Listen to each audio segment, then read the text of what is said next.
बिहार के बक्सर में भाजपा को आनंद नहीं आ रहा है। भाजपा प्रत्याशी के आनंद में एक दूसरे आनंद ने खलल डाल रखी है। भगवान राम और लक्ष्मण की शुरुआती शिक्षा के धरती पर भगवान राम किसको आनंदित करेंगे, अब तक वहां की जनता समझ नहीं पा रही है। बक्सर लोकसभा सीट पर आखिरी चरण में चुनाव होना है। ब्राह्मण बाहुल्य इस सीट पर आनंद फैक्टर कैसे हावी है और कितना हावी होगा, यही बताने की कोशिश करेंगे आज हम अपने वीडियो के जरिए। और साथ ही साथ यह भी बताएंगे कि लालटेन को बुझाने में या कमल को मुरझाने में आनंद कितने प्रभावशाली होंगे। नमस्कार, मैं हूं शंकर विश्वकर्मा और आप देख रहे हैं सहारा समय का डिजिटल प्लेटफॉर्म। इस बार बक्सर लोकसभा सीट पर जीत को लेकर इंडिया ब्लॉक और एनडीए के प्रत्याशी भयंकर दुविधा में हैं। इनकी दुविधा का कारण है एक पूर्व आईपीएस ऑफिसर जिनका नाम है आनंद मिश्रा। आनंद मिश्रा ने इन दोनों प्रत्याशियों की चिंताएं कैसे बढ़ा रखी हैं, हम आगे बताएंगे। पहले आइए जान लेते हैं कि यहाँ से कौन कौन से प्रत्याशी चुनाव मैदान में हैं। इंडिया ब्लॉक की तरफ से यह सीट राजद के खाते में आई है। राजद ने सुधाकर सिंह को अपना उम्मीदवार बनाया है, जबकि एनडीए की तरफ से मिथिलेश तिवारी भाजपा के प्रत्याशी हैं। तीसरे प्रत्याशी हैं आनंद मिश्रा, जो निर्दलीय प्रत्याशी के रूप में यहां से ताल ठोक रहे हैं। बक्सर आध्यात्मिक नगरी होने के साथ साथ ऐतिहासिक रूप से भी बहुत ही महत्वपूर्ण जिला है। कहा जाता है कि भगवान राम और लक्ष्मण ने विश्वामित्र ऋषि से इसी धरती पर शुरुआती शिक्षा ग्रहण की थी। भगवान राम ने राक्षसी ताड़का का वध भी इसी धरती पर किया था। इसी जिले के चौसा में हुमायूं और शेर शाह के बीच युद्ध लड़ा गया था। खैर, आगे बढ़ने से पहले एक बार यहाँ के जातीय समीकरण पर एक नज़र डाल लेते हैं। 18 लाख से ज़्यादा मतदाताओं वाले इस लोकसभा क्षेत्र में 4 लाख से ज़्यादा ब्राह्मण वोटर हैं। दूसरे नंबर पर यादव वोटर आते हैं, जो लगभग 3.5 लाख के आसपास हैं। राजपूत वोटर 3 लाख के करीब हैं। भूमिहार वोटर लगभग 2.5 लाख, जबकि मुस्लिम वोटरों की संख्या लगभग 1.5 लाख है। जातिगत समीकरणों के हिसाब से देखें तो राजद के सुधाकर सिंह सब पर भारी पड़ते हुए दिखाई पड़ते हैं। यहाँ के स्थानीय लोगों को एक बात की हमेशा शिकायत रहती है कि बीजेपी कभी भी यहाँ से किसी स्थानीय नेता को अपना उम्मीदवार नहीं बनाती है।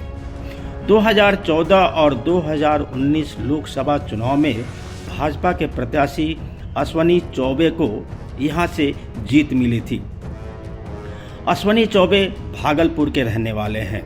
स्थानीय लोग भले ही विरोध में रहे हों, लेकिन प्रधानमंत्री मोदी की वजह से वहां के लोगों ने अश्वनी चौबे को यहां से 2 बार सांसद बनाकर भेजा।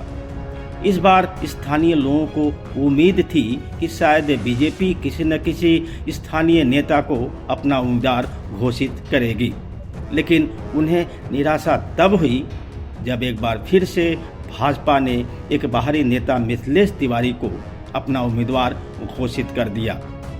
मिथिलेश तिवारी भी बिहार के गोपालगंज जिला के रहने वाले हैं। उन्होंने गोपालगंज जिले की बैकुंठपुर विधानसभा क्षेत्र से बतौर भाजपा प्रत्याशी 2015 में जीत दर्ज की थी। 2020 में मिथिलेश तिवारी चुनाव हार गए थे। मिथिलेश तिवारी शुरू से ही संघ से जुड़े रहे हैं और वह बीजेपी में संगठन के प्रदेश महासचिव भी हैं।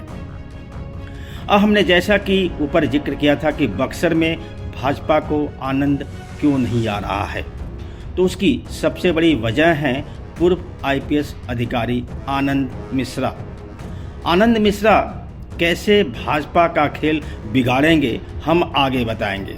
पहले जान लेते हैं आनंद मिश्रा हैं कौन। पहली बात कि आनंद मिश्रा का जन्म बक्सर जिले में ही हुआ था। वह 2011 बैच के आईपीएस ऑफिसर हैं। वह असम मेघालय कैडर में 13 वर्ष की अपनी सेवाएं दे चुके हैं। आनंद मिश्रा बहुत ही तेज तर्रार अधिकारी माने जाते रहे हैं। अपने 13 वर्ष के कैरियर में उन्होंने 150 से ज़्यादा एनकाउंटर किए थे। कुछ माह पहले ही उन्होंने वीआरएस ले लिया था। वीआरएस लेने के बाद उन्होंने चुनाव लड़ने की इच्छा भी जाहिर की थी।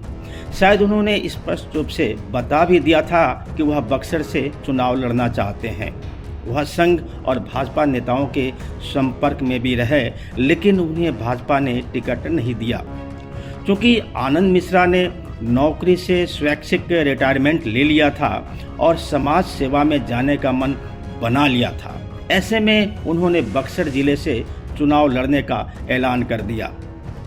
निर्दलीय प्रत्याशी के तौर पर उन्होंने अपना नामांकन भी कर दिया है। अब बताते हैं कि आनंद मिश्रा बीजेपी का खेल कैसे बिगाड़ेंगे। बक्सर के स्थानीय लोग, खास करके जो ब्राह्मण वोटर हैं, वो किसी स्थानीय और मजबूत व्यक्ति को अपना प्रत्याशी देखना चाहते थे।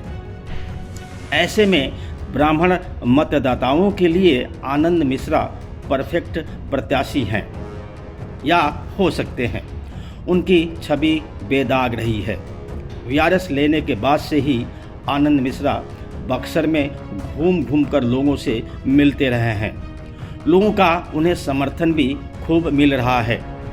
अगर आनंद मिश्रा के पक्ष में ब्राह्मणों का मन बन जाता है और अन्य बिरादरी की कुछ वोटें भी हासिल करने में आनंद मिश्रा कामयाब हो जाते हैं, तो हो सकता है कि वहाँ कुछ करिश्मा हो जाए। वैसे आनंद मिश्रा करिश्मा करें या ना करें, एक बात तो तय है कि वह जितनी मजबूती से चुनाव लड़ेंगे तो सबसे अधिक नुकसान वो भाजपा प्रत्याशी का ही करेंगे। उधर सुधाकर सिंह राजपूत बिरादरी से बिलोंग करते हैं। ऐसे में माना जाता है कि राजपूत, यादव और मुस्लिम बिरादरी की वोटें उनके खाते में अधिक से अधिक संख्या में आएंगी। भूमियार बिरादरी की वोटें भी यहाँ 2.5 लाख के करीब है। इसके अलावा अति पिछड़ी जातियों में कुर्मी, कुशवाहा और अन्य जातियों की भी वोटें हैं। क्योंकि भाकपा माले भी इंडिया ब्लॉक के साथ हैं, ऐसे में जो भाकपा माले की वोटें हैं वह भी सुधाकर सिंह को मिल सकती हैं।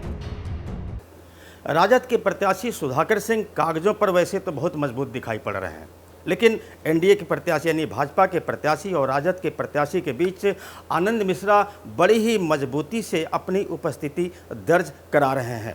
और जैसा कि हमने अपने वीडियो का थंबनेल बनाया है कि भाजपा को बक्सर में आनंद क्यों नहीं आ रहा है, तो उसकी सबसे बड़ी वजह आनंद मिश्रा ही हैं। नमस्कार।